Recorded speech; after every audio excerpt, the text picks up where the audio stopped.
सभापति महोदय, आपने मुझे बजट में बोलने का मौका दिया। मैं आपको धन्यवाद देना चाहती हूँ। हमारा देश किसान प्रधान और कृषि प्रधान देश है।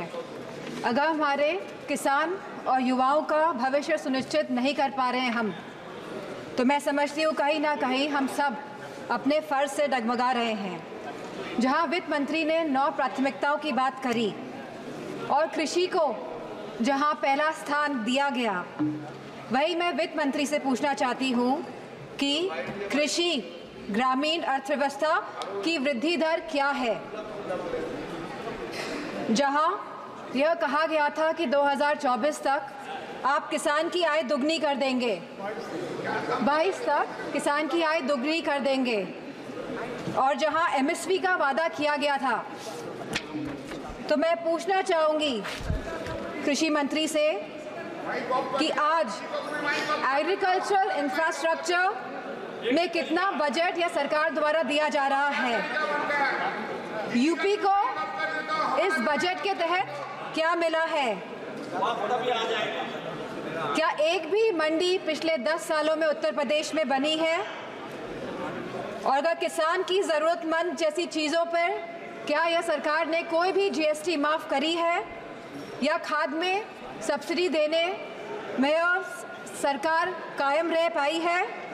और जहां खुद प्रधानमंत्री आए थे उत्तर प्रदेश में विधानसभा चुनाव में, और उन्होंने वादा किया था उत्तर प्रदेश की जनता को, उत्तर प्रदेश के लोगों को, कि वो आवारा मवेशियों की समस्या से किसानों को हल दिलाएंगे, निजात दिलाएंगे। तो क्या इस आवारा पशुओं की जो समस्या है, जिसकी वजह से आज हमारा देश चौकीदार बन गया है, रात भर सो नहीं पा रहा है, तो क्या कोई प्रावधान बजट में रखा गया है इस समस्या को लेके। इसी के साथ जहां किसान आंदोलन में लगभग 700 किसानों ने अपनी जान गंवाई, जहां उत्तर प्रदेश में भी लखीमपुर खीरी में जहां किसानों को रौंदा गया मंत्री जी के बेटों द्वारा, हम पूछना चाहते हैं इस सरकार से कि जहां जो 2014 से 22 तक लगभग 1 लाख किसानों ने आत्महत्या की है, तो हम वित्त मंत्री से पूछना चाहते हैं कि प्रधानमंत्री फसल बीमा योजना के तहत कुल किसान लाभ कितना मिला है, और कहीं इसमें गिरावट आई है तो कितनी गिरावट आई है। यह सरकार लगातार 1 दशक से किसानों की अवहेलना कर रही है। गांव की अर्थव्यवस्था पूरी तरह चरमरा गई है, और इसकी एक बड़ी वजह महंगाई है। और जहां मनरेगा में इस सरकार ने 89,000 करोड़ का बजट दिया है, तो हमारी मांग है कि कम से कम 100 दिन की वेजेस मनरेगा के तहत लोगों को सुनिश्चित करी जाए, और लगभग 20% मनरेगा का बजट बढ़ाया जाए। इसी के साथ शिक्षा बजट में भी लगातार हमारा घट रहा है, जहां यह केवल आज 2.5% है of the total budget spending allocation, और जहां यूनेस्को ने ये बेंचमार्क दिया है कि लगभग यह 4 से 6% तक होना चाहिए, वही यूजीसी के फंड्स लगातार घटाए जा रहे हैं, और इसको लगभग इस बार 7 से 61% घटा दिया गया है। जहां हम बात करते हैं सस्ती और अच्छी शिक्षा की, वहीं यह सरकार लगातार शिक्षा बजट जो कम कर रही है, तो मैं समझती हूँ इनकी नीयत कहीं साफ नहीं है, मंशा कहीं सही नहीं है हमारे देश के युवाओं के और स्टूडेंट्स के प्रति। वहीं आज हमारे देश का युवा निराश है, जहां निराशा संभव को भी असंभव बना देती है। तो मैं समझती हूँ जो वादे किए गए थे, जो रोजगार को लेके, सरकार पूरी तरह इसमें विफल रही है, और लगातार बेरोजगारी दर बढ़ रहा है। जहां आज यह बेरोजगारी दर 9.2% है, और जहां महिलाओं का बेरोजगारी दर 18.5% है, तो मैं समझती हूँ लगातार युवाओं का मनोबल गिराने का काम इस सरकार ने किया है। और अग्निवीर जैसी योजना ला के इस सरकार ने नौजवानों का, युवाओं का, इस देश की प्रतिष्ठा का सम्मान गिराने का काम किया है। जो सरकार सोशल जस्टिस की बात करती है, लेकिन आज भी यह सरकार जातिगत जनगणना से अपना मुंह मोड़ रही है, जहां अनुसूचित जाति जनजाति पर होने वाले अपराध लगातार बढ़ रहे हैं और उत्तर प्रदेश में यह अपराध नंबर 1 पे है। और साथ ही महिलाओं के साथ जघन्य अपराध लगातार बढ़ रहे हैं। उत्तर प्रदेश आज इसमें भी टॉप लिस्ट पर है।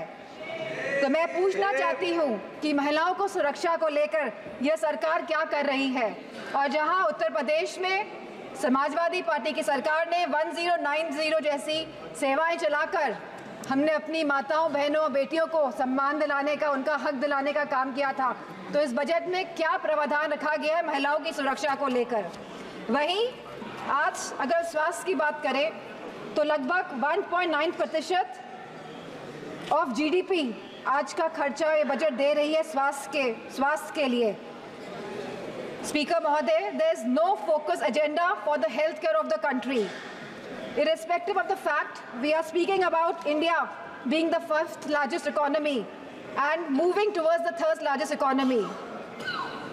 And if we see the fast growing population of the country, so 1.9% of the budget is very less for the health services of the country.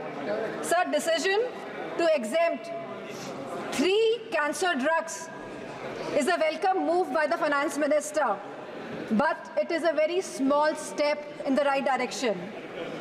Sir, ma'am, हमारे उत्तर प्रदेश में लखनऊ में एक कैंसर इंस्टीट्यूट जिसमें लगभग 1000 करोड़ रुपए लगे हैं वो तैयार है, लेकिन ना केंद्र की सरकार ना स्टेट की सरकार ये सुनिश्चित कर रही है कि सुचारू रूप से वो कैंसर इंस्टीट्यूट चल सके, क्योंकि कैंसर के केसेस लगातार देश में बढ़ रहे हैं। और मेरा मानना है कि अगर ये कैंसर इंस्टीट्यूट सही ढंग से सरकार चला लेती है तो सस्ता इलाज हम अपने देशवासियों को दे पाएंगे। Ma'am, there is a massive gap between the demand and supply in the healthcare center, in the healthcare infrastructure. The doctors, the nurses, the technicians, इन सब की बहुत भारी कमी है। और जो बड़े बड़े वादे कर रहे हैं और जो बड़ी बड़ी बातें कर रहे हैं कि हमने बहुत बड़े बड़े एम्स बना लिए हैं, मेडिकल कॉलेजेस बना लिए हैं, लेकिन 100% तरीके से कोई भी मेडिकल कॉलेज या एम्स सुचारू रूप से प्रदेश में नहीं चल पा रहे हैं, क्योंकि भारी डॉक्टर्स की कमी है, नर्सेस की कमी है, टेक्नीशियंस की कमी है।